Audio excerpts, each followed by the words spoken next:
and the money side of things, which obviously as business owners, that's a really key part. It's why we work, isn't it? It's why we're in business in the first place. So we've got two fantastic speakers this morning, and the first is going to be Phil Elder. He's a multiple business owner. So co-owner of a clinic, but also runs an accountancy and finance company. So Phil's going to talk to us about financing your future. So looking at the impact upon the economy and cash flow and all of these things that are really important now. And then our other speaker is Robin Waite, and Robin's a business coach and author. Morning. And Robin's going to also look about one of the key things, I suppose, at the moment is pricing. It's a really difficult conversation to have at any time, but that's something that's on people's minds at the moment. And he's also going to look at some strategies and how to kind of come out of this, after the lockdown and everything. I'm sure people are looking forward to reopening the doors of their clinics, which hopefully we'll see in early July. So anyway, I'm going to turn off now, but feel free to ask questions in the chat and I will field those to the speakers at the end. So we're going to hand over to Phil first and then Robin. So I look forward to coming back for the Q&A. Cool, great stuff. Thank you, Vicky. Appreciate that. And yes, appreciate, firstly, yourselves making the effort to rise up at 10 o'clock on the Wednesday morning and listen to ourselves and see how we can help you moving forward with the various elements of your business. So as I said, it's kind of, the focus really is financing your future. I think what we've got to appreciate here now, I'm a massively positive person, very optimistic, but I think there's the realistic element that we are regardlessly looking at a recession, unfortunately. But I think what we've got is the government guidelines have put in place various situations where that's going to delay that process, but it's going to happen because you've got people, for example, who are on the furlough scheme at the moment, who ultimately maybe won't have a job at the end of this anyway, because when we start reopening doors, we're already seeing the social distancing measures that people are talking about. And where this doesn't necessarily affect immediately the clinic side of things, it will affect your clients, which obviously affects your cash flow into your business. So if your clients and patients, for example, are no longer employed, obviously it's a luxury item that's maybe put a bit further back on the table. The flip side of this is, as an industry, it's very resilient. It is, you are operating quite often in the sort of higher sector as well. So it is a resilient industry, and I think we'll grow back quickly. One of the things that has been bouncing around is all these CBILS loans and the bounce back loan, for example. Now, as sort of Vicky said, I own a clinic, or co-own a clinic, as well as I own an accountancy practice on top of it, financial brokerage, and a number of other businesses on the side. But the thing to remember about from finance point of view is the loans and things and support that you're getting, it wants to be used in the correct format. So where we've got currently, this is no reflection on any individuals, but I keep hearing people go, great, can I get this cash in and use that to pay something else off? Can I get this cash in and, do an extension at my house or whatever it is, kind of thing. Now, the point being is it's like aid. If we look at this properly, it is an aid package from the government. So going back to the sort of famine situations that we unfortunately saw in the 80s and things and still see today, if you just provide food, the food runs out, and then you still have a hungry population to feed. If you provide the tools to feed that population, then they become self-sufficient. Now, I would suggest you take that loan and do exactly the same and start making and investing in your business in areas, for example, like lower treatment options, getting lasers or a machinery or whatever that allows you to have a steered system. And I'll let Robin come on to that about pricing and things along the way. The reality of the fact as well is that if you've got the right finance for the right product, so certain things like asset finance and stuff, lenders are still lending. It's changed slightly how they're lending, but they're still lending on items. They're just wanting to show that they get everything lined up. And then when you're back to trading again, then the funds can be released on those. Another thing to look at is when we've looked at our overheads within our business, because quite often people are growing. You start off like any person, you're an entrepreneur on your own, driving forward, building your business and building your systems and your clinic and everything else like that. And at different times, there's always squeeze points. It's like an hourglass. There's different squeeze points financially. and there's the, we've got loads of clients and patients we could get in, but what we need to do is employ this one member of staff, or we need to purchase XYZ equipment, or we need to move into slightly larger premises. Whatever that may be, usually it's a squeeze point from a financial point of view. And often people can get the wrong finance package, because as you start out, you're not aware of like business funding, business finance, the correct structure and the correct security on that. So you may be finding yourselves where you've got some individual borrowing, and you've got certain things like, for example, on credit cards and so on and so forth, that you're funding your business with. Now, a very quick win to save your cash flows, to restructure some of that finance, because there's a two-edged sword here. Actually, you may be able to get a better product for it anyway because interest rates have dropped. Secondarily, on top of that, if you've got, say, credit card debt that you've put on to buy a piece of machinery, for example, there's very high interest rates and APRs, etc., on that. But on top of it, that's usually in your individual name. So when you're drawing money out of the business to pay that debt, there's the tax implication as well there, that you can, you're suddenly putting huge costs on that borrowing. So it's something to look at. So as you're sitting at the moment and looking through cash flow, I know lots of people sort of initially are going for payment holidays, kind of negotiate with the landlord if they're in a leased premises, etc. Looking at that bottom line is quite often a way to save money, and by restructuring finance, for example, or getting rid of an associated need of costs, to then rather than generating more turnover. And as they say, turnover is for vanity, profit is your sanity.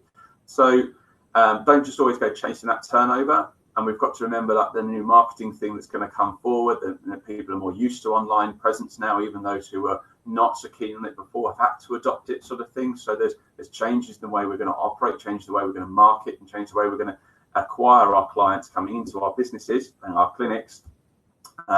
Gives us massive, massive opportunity. So whilst there's a little bit of a doom and gloom on there, is definitely a recession on the horizon. The economic turn, all the various statistics are pointing in exactly that pattern. You've got the hospitality industry is going to be massively affected, and the knock-on effect is the significant people who work in the hospitality industry as a knock-on effect as for us as clients. But as I said, I think we're in a very resilient sector. I think we can bounce back quickly. It's a case of restructuring where possible, restructuring your financial sort of situation if you have any flexibility to do so, and speaking to the relevant people to do that. Grab yourself a decent broker who can go through that with you and opportunities and things with you. Speak to your accountants, get them to sort of look at cash flow forecasting, and realistically look at how, now these things on the horizon that we're going to open up, how is that going to look? Because it goes forward that if you're going to get any borrowing, if you're going to fund your future or through any lending, they're going to look at some form of structure on this. Now, the bounce back loan is a very unique thing, and that was born about really that the CBILS loan scheme is based on the old system. So where that worked is that if you think 2008, basically lenders would turn around and lend money on the security of the asset. There wasn't really the necessity to prove the affordability of those repayments. That then changed through the banking crisis, and then is now born about the situation where there has to be proof of repayment.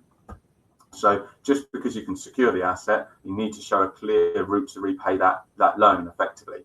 Otherwise, there is an angle that people can come back and complain to a ombudsman and the conduct authority, etc., etc. So that's where the CBILS loan thing fell over slightly, in the fact that effectively the bank's going, this is great, we want to lend money, but currently, because we don't know what the situation is within clinics and practices around the area, around the country, in the economy, we can't justify that it's a responsible position to lend money to.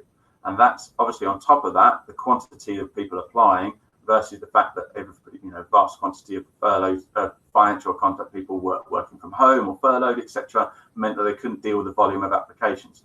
The bounce back loan has come in to defeat, so kind of effectively they've overruled a number of those legislations rather than going through the usual legal system of case law and all the rest of it within the UK. And that host opened up that sort of scenario. But what we want to be cautious of is using that funds correctly to position ourselves for growth, or position ourselves at least for restructure. So in that scenario, start thinking about where in your clinic you can make cost savings, and on top of it, have you got the right finance for the right environment? There's things certain like security you may have got within loans. It can be things like on shared debentures onto limited companies. which means you can't sell certain things, and you might be going, actually, in the future, that's an asset that's held on the bank, the books of the company, and I might sell one of my lasers because I'm going to downsize. I've got, say, 3. I want to sell one and downsize, or I want to sell that because we're not going to do that volume, but I want to then use that funding or money to either clear the debt, or I want to use that money to invest in staff to offer a different treatment, or etc. Now, if you've got things like shared debenture security, you're restricted to how you do that. So you need to look at what options you've got within your finance currently. But on top of it, positive, a bank is a bank. At the end of the day, the way they make their money is through lending. They lend the money out, you repay it at a higher rate. That's where their profit margins are. So unless they are lending money, at the end of the day, they are not making money. So no different to us. Unless we are treating patients and clients, we are not making any money. So on top of that, we need to start thinking, right, how is the structure? What is our capacity if I'm operating social distancing, moving forward within our clinics, within our practices, to see what capacity can I operate at? Can I change working hours? If we've got staff, why don't we potentially open earlier, close later? Option therefore to sustain longer, but it can allow you to stagger staff. In the mornings you can do X treatment, in the afternoons X treatment, depending on your staff qualifications and specialities. So we need to be just thinking all that and start building a bit of a cash flow plan on those sort of sides of things. And then from there, that's where we can then start looking at where we've got the right finance and maybe look at further borrowing if we need to. But remembering the structure on that borrowing is for your growth, is for your long-term sustainability, rather than just kind of putting band-aids over things. Because once that cash is gone, you're going to be in a worse situation from a lender's point of view, because now they've got proof of what the industry is doing, proof of how the impact has been, and it'll be far harder to get even further borrowing on top, because you're going to have to declare that you received sealable, you received loans, you received the bounce back loan, you had grants, and you're still struggling. It makes it a less kind of attractive proposition for a lender to lend to. So if you're looking at anything finance, I would look at now, I would be looking at your cash flow structure and moving forward, and how to, you don't need to be looking at dropping prices. Things like, how to add value, add value to your clients, add other support structures within that place. And then that starts being put down on your records. It starts being added to that cash flow forecast by saying, well, yes, we're getting X amount of clients, potentially less, but on top of it, we are now adding XYZ supports on that. So we are there, actually, our value per client is increasing. So it's all about that bottom line cash flow forecasting, ready for that situation. And if you want to look at that situation now from a borrowing point of view and a lending point of view, do so. And if you've even got assets that are sitting there, there's capital tied up in them. Many people talk about the house, there's capital tied up in it, but you may have it with vehicles, equipment in your clinic. Even there's lending, for example, about for your tax bills. So you can get lending to pay your tax bill off and repay that at a later date. So if you're sitting there struggling with that cash flow scenario, have those conversations and open up those ideas and think, well, maybe I can get borrowing against my tax bill and use the current cash, which is, in this environment, cash is king. It will give you the flexibility to operate moving forward. And that will put you in a greater position for the future. Now, I know we've kind of got 15 minutes from me, and then Robin's coming up in a second. So I'll hand you over to Robin, and then, as Vicky said, field any questions by all means, and myself and Robin can pick those up at the end. Unless everybody's disappeared. Oh, there we go. Thank you, Phil. That's great. And we'll hand over to Robin now, and we'll all be back at the end for questions. So get your questions ready. I'm sure you'll all have lots of questions. Awesome. Thanks, Phil. So I'm going to be going on a slightly different sort of tangent here. Obviously, there's an element of kind of the accounts journey and money and the impact that a crisis has on us, but I'm coming at it much more from a mindset perspective. And I'm going to try and do a screen share in a second and actually walk you through a few different sort of pricing models. I'm not going to waste any sort of time for me introducing myself, but one of the key things is, though, from my perspective as a coach, I noticed that a lot of people, when we went into lockdown on the 23rd of March, panic just ensued, and especially across a lot of the small business world.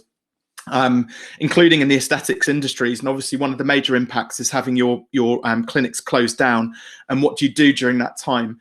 But what tends to happen during any kind of a crisis, and Phil actually alluded to this, is the fight, flight, freeze, kind of our natural instincts kick in. What that does is it starts to impact our decision making.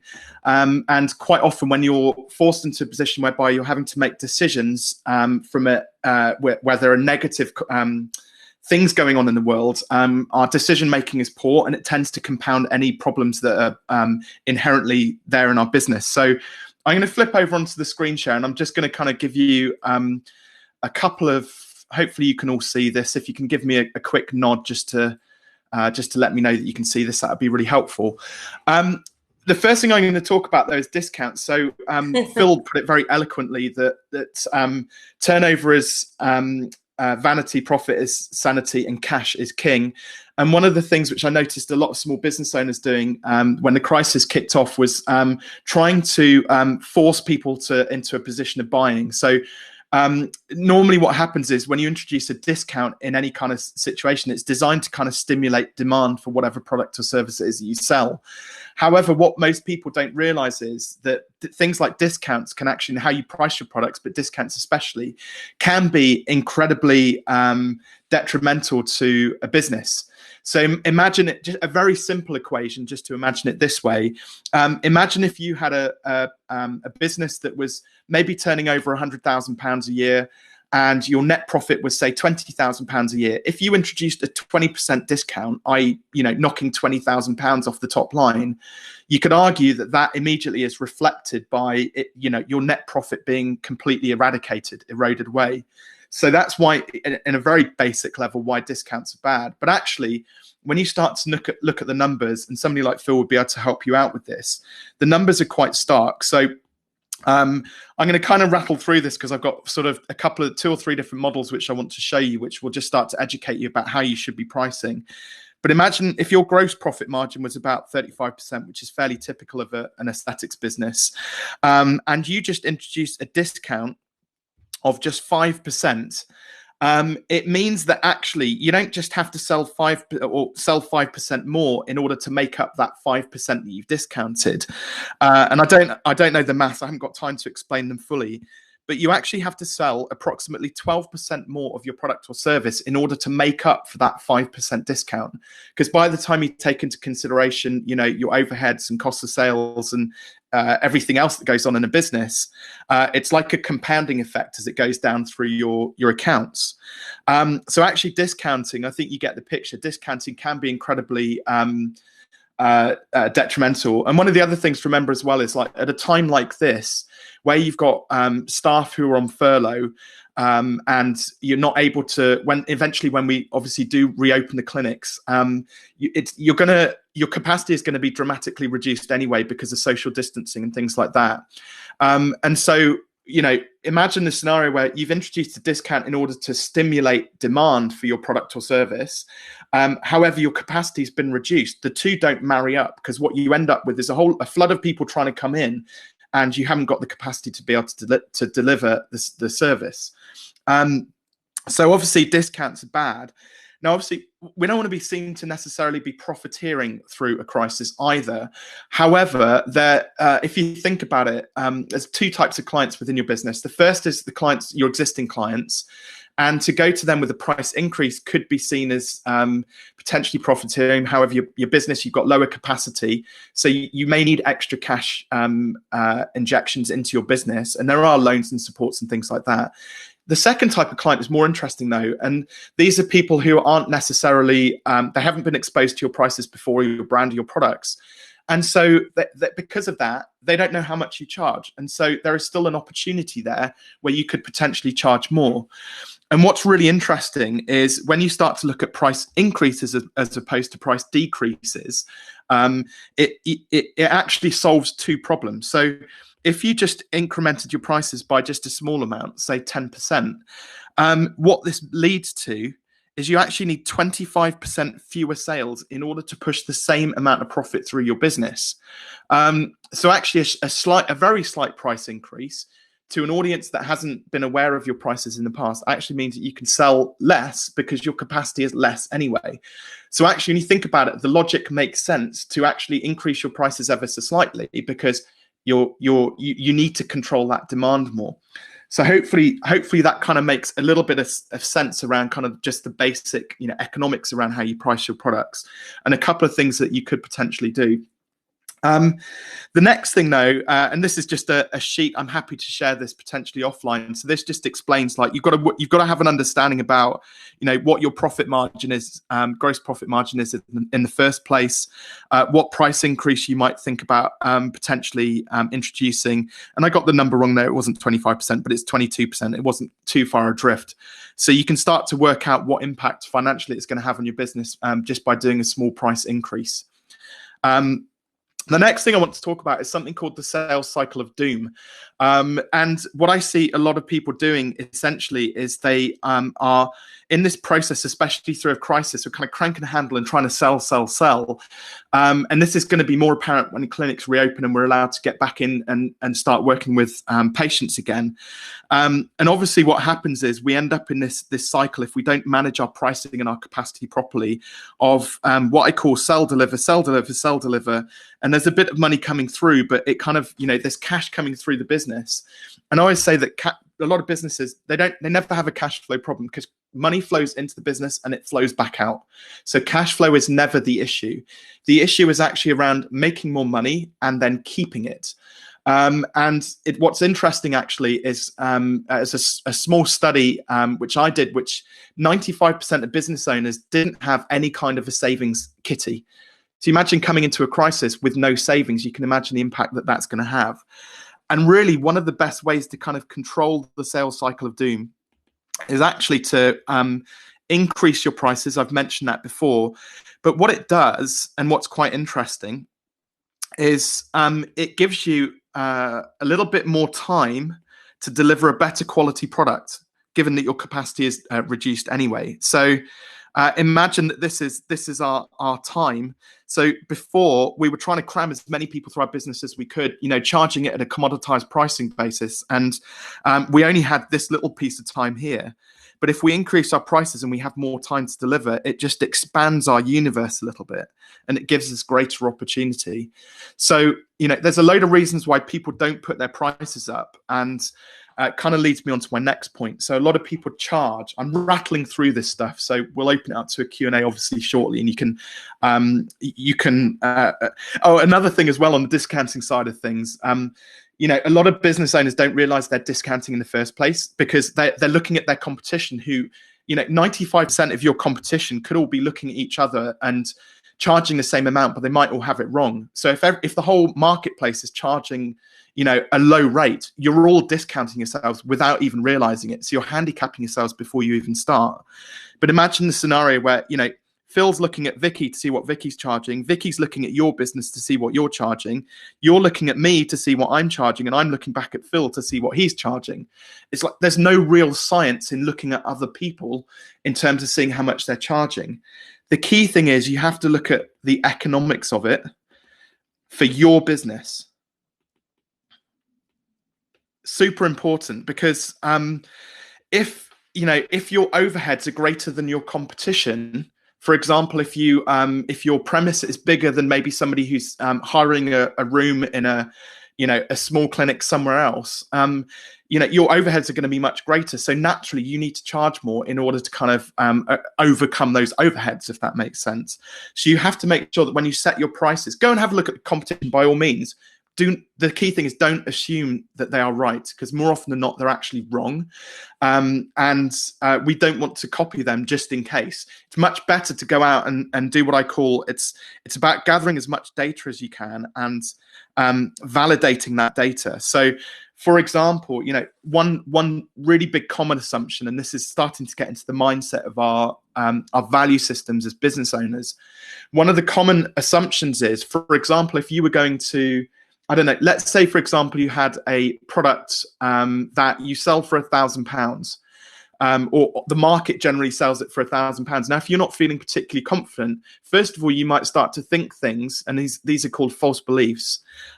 Think things like, oh, I don't think people could afford £1,000 for this product. And what happens is, so the reason why I've written data and validate down there, data and validation, is because what you're assuming there is that based on your belief that somebody else won't afford it, without actually going and asking them, you never actually know whether or not your belief is true. So the idea is that what you would do is you might say, okay, well, the market's saying it's £1,000. Why don't I go out and pitch it to 10 to 20 people to get some data and see if some people say yes. And actually what you want is you want yeses and you want no's. And actually it's when you do kind of coin flips, you'll start to realize that actually it's never like head, tail, head, tail, head, tail. It never goes sequentially like that. You'll have a string of heads and a string of tails, and at some point you'll have like 10 heads in a row and 10 tails in a row. It's very random. And actually the process of validating prices is a very random process because you're dealing with people and lots of moving parts within your business. So what's really important is that, like, you know, you could go and pitch a new product or your existing product to 20 people at an increased price point, but you need to go out and pitch it to those 20 people, because I can guarantee it, the first 16 will say no. It will be the last 4 which will typically say yes. So there's already, you can start to see how our beliefs on our own internal value systems around money, especially, really have a massive impact and influence on how much we charge for our products and services. And what tends to happen is we'll go out and pitch to one person, and that one person will say it's too expensive, and we'll kind of believe them. Whereas actually, you know, there might be like, you know, 10 people out there who'd be willing to pay double what that person is willing to pay. But if we haven't tested enough, we haven't gathered enough data, and we haven't validated it properly, we're never going to know. So don't ever assume anything. You've got to actually go out and gather your own data. Same as you've got to work out the economics for your own business. It's super, super important. Don't assume that everybody else has got this right, because what's right for them is going to be very different for you. Super, super important. The final thing that I wanted to kind of just talk about as well a little bit is about something called pricing bandwidth.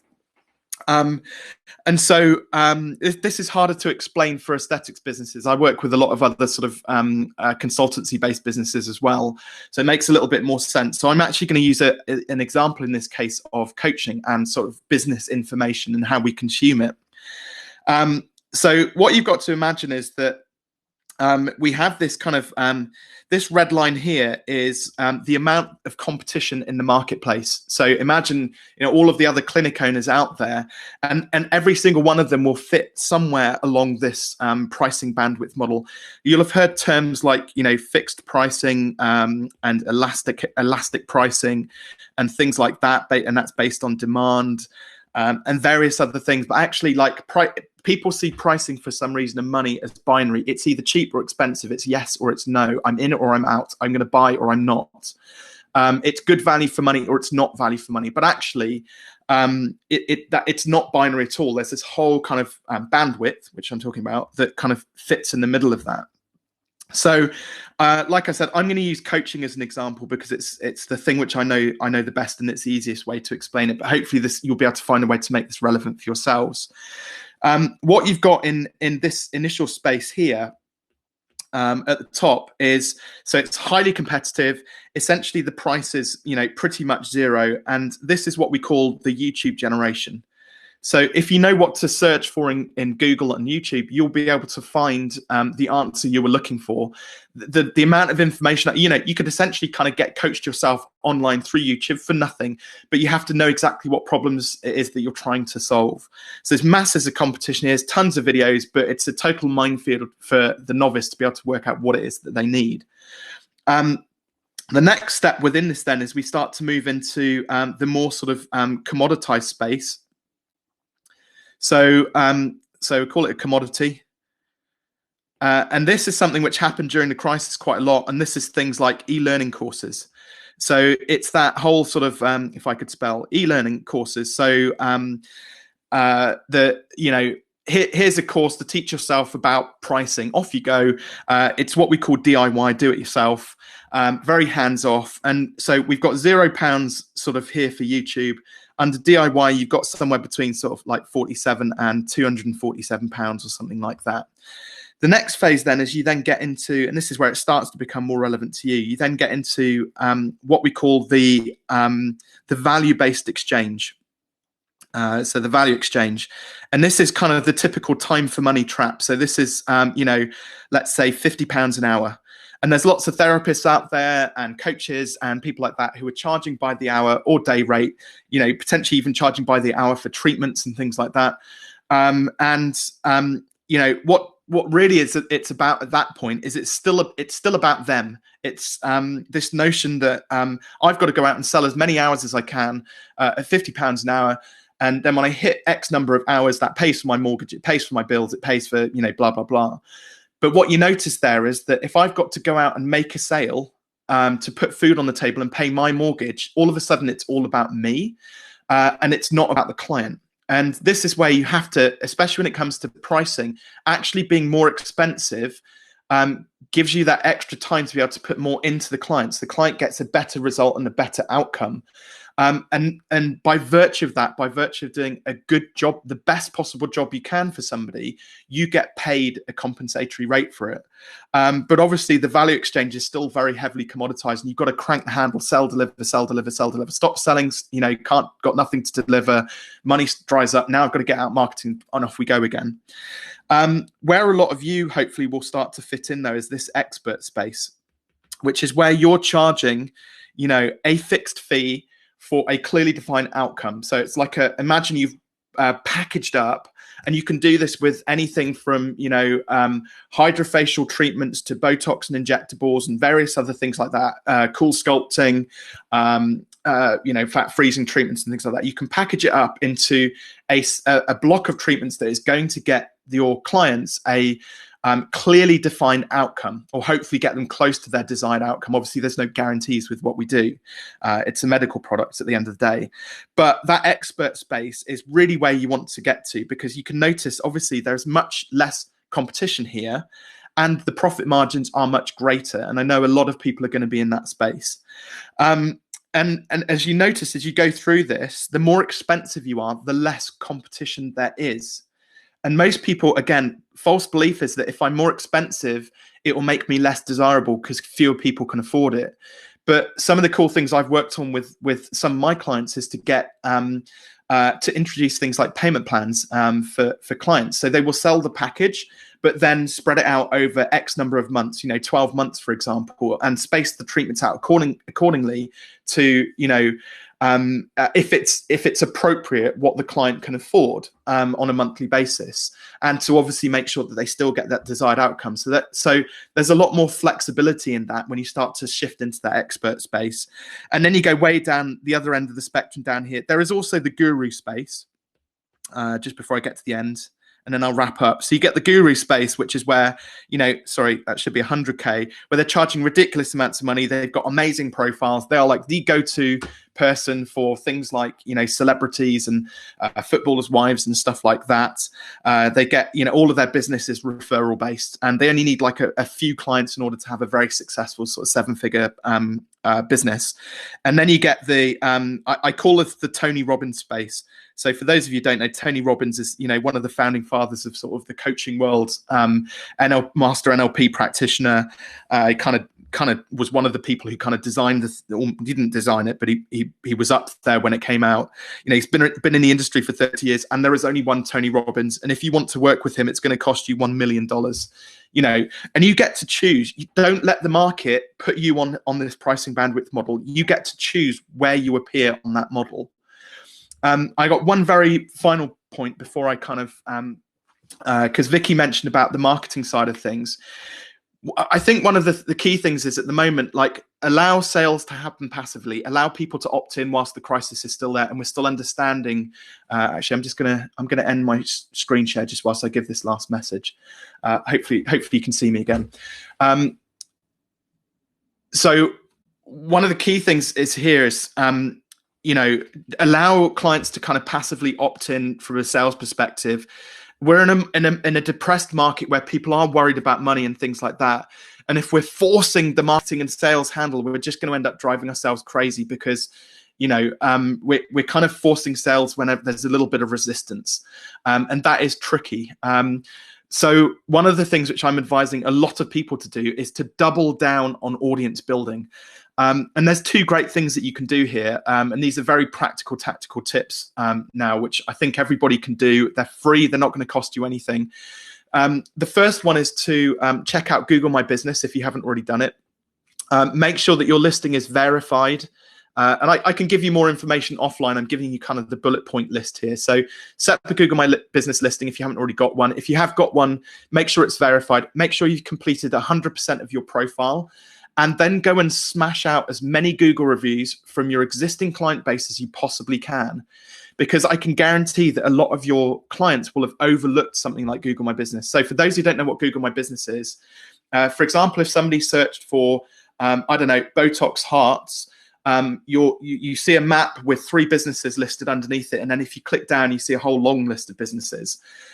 What tends to happen is the ones who have put more information into their GMB listing and have more reviews tend to filter to the top.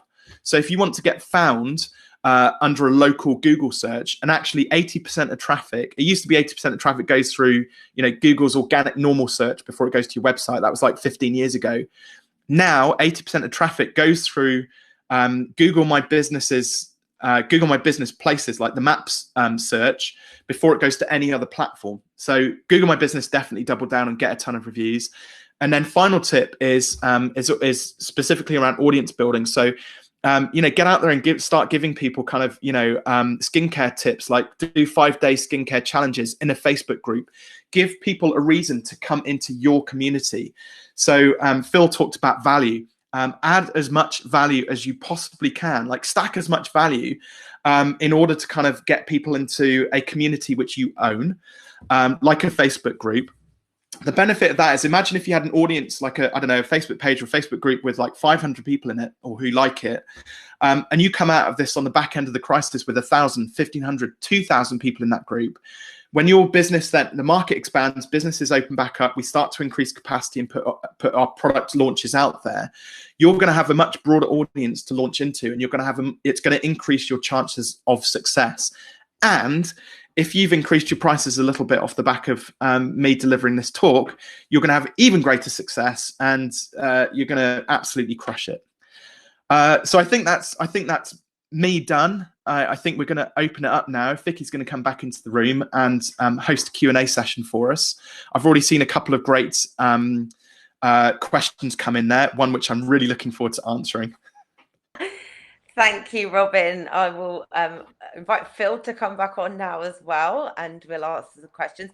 I think, like many people, I find all of the financial stuff baffling and overwhelming. So it's good to hear things broken down into little things that we can do. Do you find both with what you do as a job that a lot of people get overwhelmed by financial stuff and therefore just bury their head in the sand and don't do anything?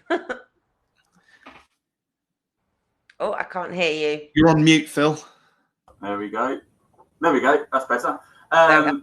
Yeah, so 100%. But it is like no difference, to be fair. It's, when you first took I'm going to learn to inject, for example, that's baffling and overwhelming. It is exactly the same. And it's like, that's where, and when we set out the accountancy practice, it was to be proactive and help people. Because unfortunately, I think what has historically been within the industry and what we're trying to break that mold is, I don't know, it's always like a bit like bullseye. So you go to your accountant, you go to your finance broker, and it's kind of like, I've got this. And they go, yeah, well, that's a shame. You could have got that. You could have done this. But think about that for next year, but not really given the tools of what to do next year. And that's the sort of scenario going, well, let's, and this now with technology and stuff allows you to use things like the Zero and receipt banks and all the various other bits and pieces that ultimately speaking, with a little bit of training from the right people, you can actually reduce your accounting bills and on top of it get a greater grasp on your business going forward. So save yourself money and be in a greater position. So that's what we're here to do, to educate from an accounting point of view, and from a finance point of view the same, put people in the right place with the right finance for the right products to keep their actual costs down, and then we angle that to support the businesses to grow using that and leverage that, basically. I guess it's a really important thing to dedicate some time to getting your head around if you're a business owner, because it's going to be key to your success. And if you can either get some help from somebody who's an expert and get them to do a lot of the stuff, but get your head around some certain things that you can do yourself, then I think that is really key. Okay, right. So we're getting some questions. I will have a look there. So the first one that was asked, Robin, I think was to do with when you were talking, is about, so it says, is increased prices more beneficial for businesses who are new? I guess people would think that if they're starting a business, they need to price themselves lower than someone who's been doing it for a long time. And of course, on your graph, expertise does play a part in pricing, but what do you think about that? Yeah, I mean, it doesn't. You don't have to like go to the right to the end of the bandwidth sort of spectrum, right down to the Tony Robbins end of things with your pricing when you first start out. What I tend to advise clients is you need to first of all look at how confident you're feeling about, like, you know, if you're confident in your ability to deliver your product and it's going to be on par with the results that maybe even people who are more experienced than you get. Normally pricing comes down to your own personal sort of value system and how confident you are basically around sort of the sales process and your ability to deliver. So I suppose the short answer is you don't have to go to the far end, but at least if you, I mean, my brand is fearless. The idea is you fear those things in business ever so slightly less, you know, in order to kind of give yourself the opportunity to grow your business basically. So if you were thinking about, I don't know, like that if the competition are charging £1,000 and you're kind of launching into the market at £1,000, we'll push it by 10 or 20%. Just go a little bit, you know, up the scales of initiative, because that will more often than not give you that sort of quick, that boost in advance.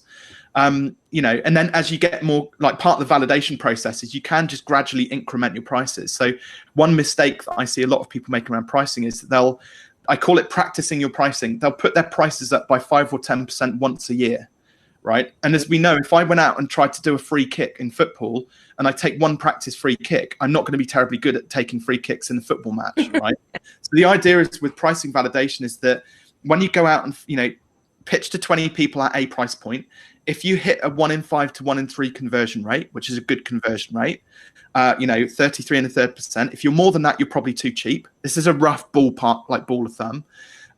If you get sort of, you know, 5 out of 20 people starting to say yes at a particular price point, increment it. Pitch the next 20 people at the next price point. I bet you'll still close 5 out of 20 people. Increment it. You'll still close 5 out of 20 people, because gradually as you go through those levels of initiative, your confidence will increase. Mm. And Phil, actually, you wrote a really interesting article for us recently in Aesthetic Medicine, which people should have a read of. I'm sure we can post it in the group.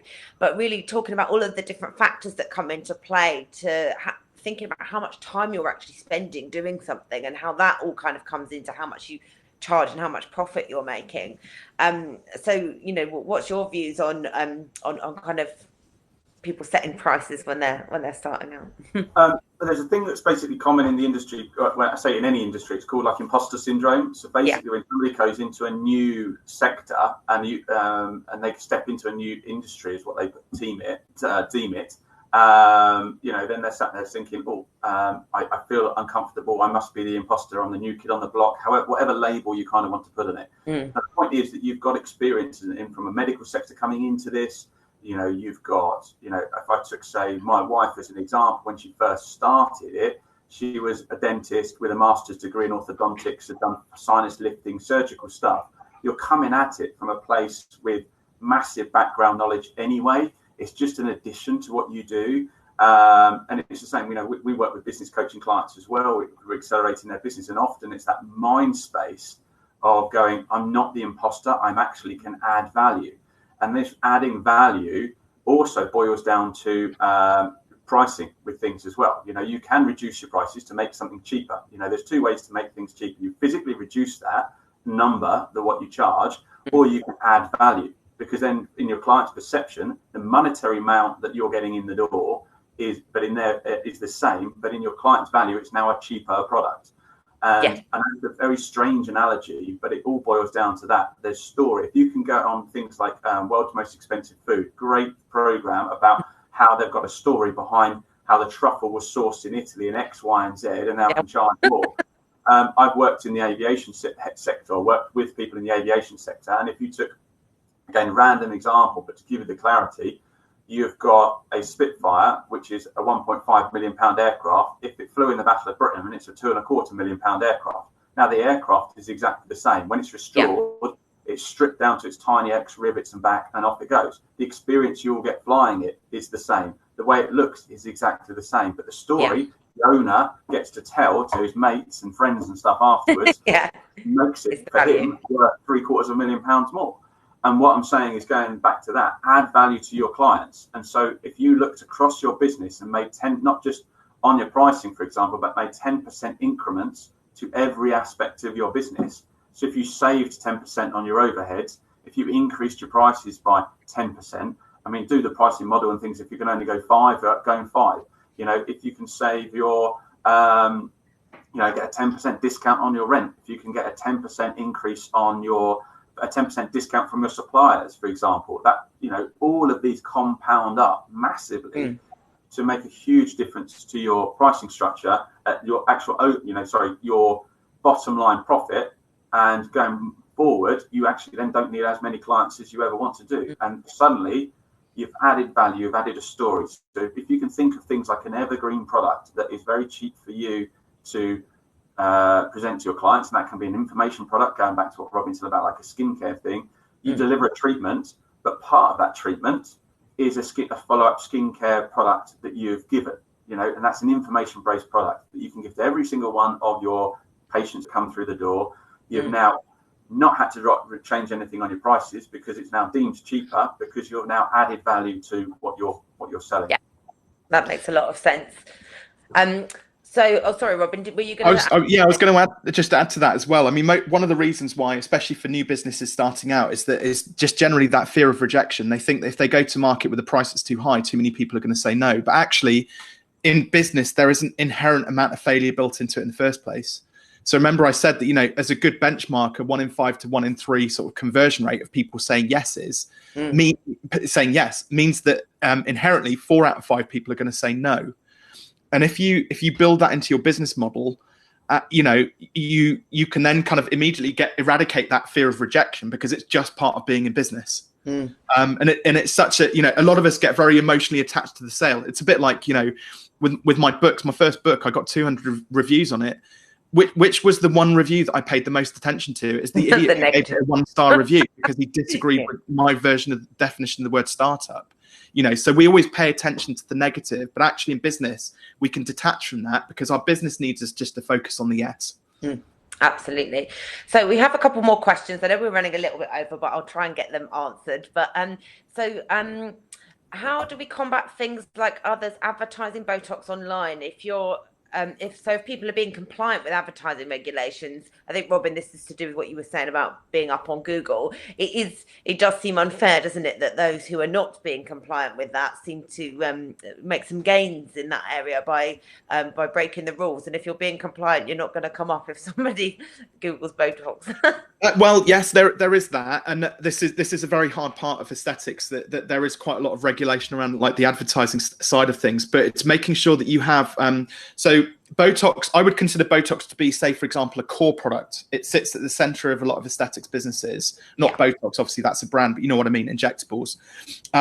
Whereas actually, what you can use to advertise is something called an attraction offer. So it's normally a complementary product to something like your core product. So, for example, with clients, we've done a couple of very successful campaigns around offering people a free 20-minute LED treatment or offering people a paid taster hydrofacial session. And what that means is they come in, they have their skin consultancy sort of session with one of the practitioners, then they have their free treatment, then they have a conversation as well, sort of whilst all of that's going on about, well, what have you, where do you want to go with your skin journey? And, so it starts. So you can use these attraction offers to kind of get people through the door. And actually they're almost better. Like, so when we were creating those offers, we were looking at things that were, because imagine if you've got patients who are, Botox and injectables is quite a scary concept to them if they haven't had it before. Whereas actually creating attraction offers out of non-invasive treatments is just a really nice way to ease them into the clinic kind of setup, the environment. They get to know the esthetician that they're working with, the consultants they're going to be working with, and things like that. And they can, you've got a whole process of education before you even get to that sort of that core product. And by that point, you as a consultant, then that you've done your homework with the client. Imagine if people are just like hawking injectables, and there are people doing this backstreet, people, hawking it, just sell as much as you can.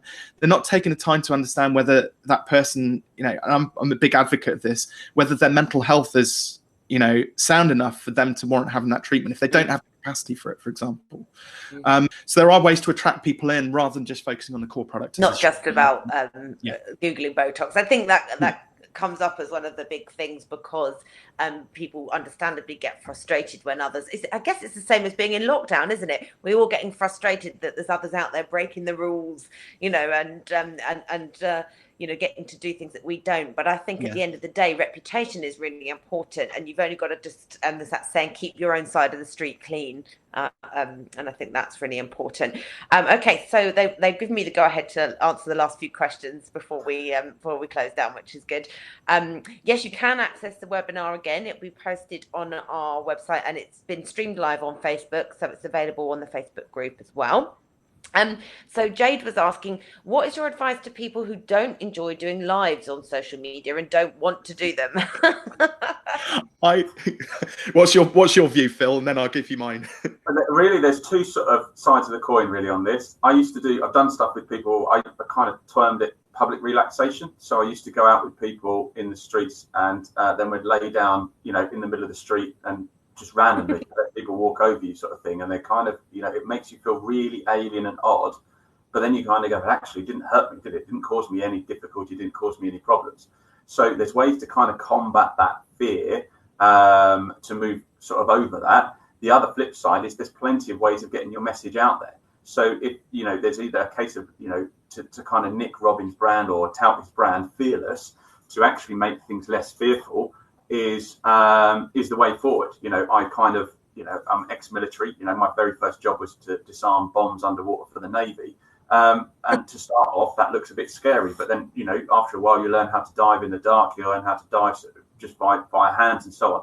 So baby steps make everything to the point where all the rest of the environment I'm operating is quite natural. So on top of this, if you think back, you're now probably Zooming, FaceTiming all your friends and colleagues and so on and so forth because of lockdown. Suddenly you've got used to a certain number of that element. It's only a case of it's now gone to a public. Now, the next thing to think about that is that if you do not inform those people out there of what you can do to help them, you're doing them a disservice, because there's somebody sat there at home going, I really, really need X treatment. I have a problem with my scarring. I have and it's causing me X, Y, Z. If you don't go and help them, you're doing them a disservice, because they're sat there still at home with that same problem that could have been solved by you.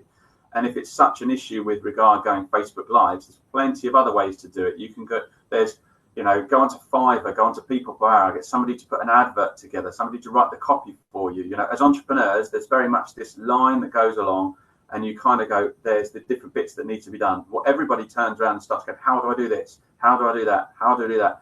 Forget that. Start thinking, who can I get to do this? Who can I get to do that? So going back to your point, like about finances and things, you go get an accountant. People don't think twice about going and getting a solicitor. People don't think twice about going, I'm poorly, go get a doctor. So in the same context, I need marketing, I need advertising done, I need an advert made, I need copy written. Go and get the people to do it. That's a simple way that then you get your message out, then you serve your client and you grow. I'd echo that. In fact, I love your analogy. I actually call it the bleeding necks scenario. So imagine there's a street where for some reason there's a load of horrific accidents and people running up and down the street with bleeding necks. But you run an A&E, but you've forgotten to put the A&E sign up. You're doing everybody a complete disservice. Or better still, people come running into your A&E and then they kind of have a look around and go, oh, I don't really like the paint which you've used on here, and I'm not sure I like the look of you, so I'm just going to go running back out into the street with my bleeding neck. You're actually doing a disservice to people if you're not actually acting in their best interest to help them. And that is, I remember I did a talk at a conference before lockdown. Not Aesthetic Medicine Live, it was a different one. And somebody came up to me and said, Robin, what is the most important thing I could be doing right now in my business to market it? And I said, video, like hands down video. You should be doing Facebook Lives, YouTube channel, like repurposing stuff for LinkedIn, like you should be doing video everywhere. And he scratched his head for a couple of moments, and then he went, Robin, what's the second most important thing? And I was like, no, you've missed the point. Like, video is just something you've got to desensitize. Like Phil said, if you jump out of an airplane 100 times, the 100th time is going to be a darn sight easier than the first time. So the first 40 videos on my YouTube channel are terrible. I wore a horrible shirt. The staging in the background was awful. The light was terrible. But I still get some really lovely comments from people going, the content's great. It was really helpful. So just starting out, you don't want to be here in 12 months' time wishing you'd started doing video today.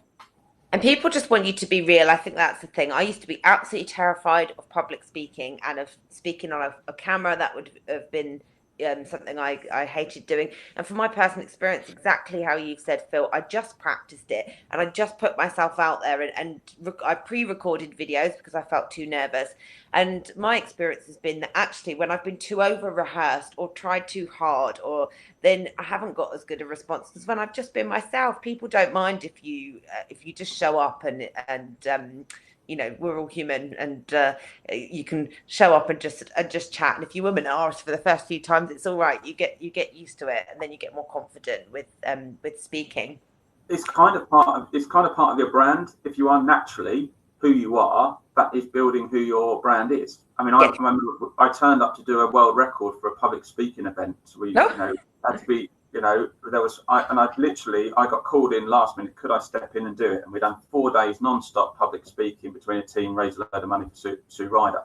Now, the point with it is that everybody else had these lovely presented, they had the slides, they had everything else. I turned up with no idea what I was going to talk about or anything else. And I just went for it. And then I got to start people going comments in the audience. It's great because you're the first one that's really engaged with us, because you've not sat there and just disconnected and looked at the screen and you've looked at slides and everything else like that. So the fact that I was unprepared, the audience doesn't know you're unprepared. They don't know. They're just listening to your message. And by being yourself, it's just you're going to connect with the right people, and going all the way back to sort of what Robin said, putting yourself on that curve, connecting with the right people, the right clients who are going to engage with you and be valuable clients and patients moving forward. Fantastic. Well, we're running out of time, but the couple of the other questions are really, people want to know how they can get in touch with you both. So people have asked Robin about your book name and your YouTube channel, and they've then asked if they want some advice and help for their businesses, where can they get in contact with you both? So I'll come to you first, Robin. So if you just Google Robin Waite, you'll be able to find find my YouTube channel. You'll be able to find everything about me. But the book, probably the most relevant one, will be Take Your Shot, around the pricing and productization piece. I hope it's okay to do a bit of a shameless plug, but I'm offering that as a free copy for everybody, like I did at the conference as well. So if you head on over to fearless.biz and then click on the resources link, you'll be able to go and request a free copy of Take Your Shot. If you're in the UK, I'll send a paperback out. If you're abroad, then it'll be a PDF. And then the YouTube channel. If you just go into YouTube and type in Robin Waite, you'll be able to find the channel on there as well. Thank you, Vicky. You just popped the link in there. Awesome. That's all right. There we go.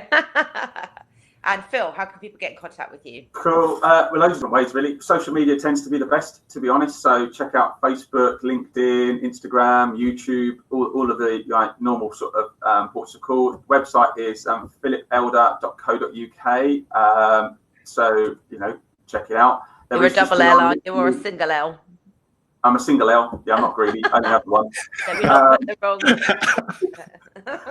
So check out the website. We are literally just transferring over on hosting yesterday, and there was a bit of a delay on that. So if you are struggling with that, just hold fire like another 24 hours while we keep kicking the hosters and server suppliers and getting the people. I don't understand that stuff, so getting the relevant people to fix that through. So if you go there and you're having any issues, just wait 24 hours and that'll be back live again. And then there's ways to connect with me through there. But normally, social media, best platforms, and reach out. Happy to help in whatever format we can. And you can always contact us on the Aesthetic Medicine group as well. If anybody wants any more information, we can get in touch with Robin and Phil and put you in touch with them. And I'll endeavour to share Phil's recent article as well, which may well be helpful on this topic. And thank you both so much for a really informative session. And it was great to see you both, and I really enjoyed it. My pleasure. Thank you very much, Vicky. Thank you. Thanks. See you later.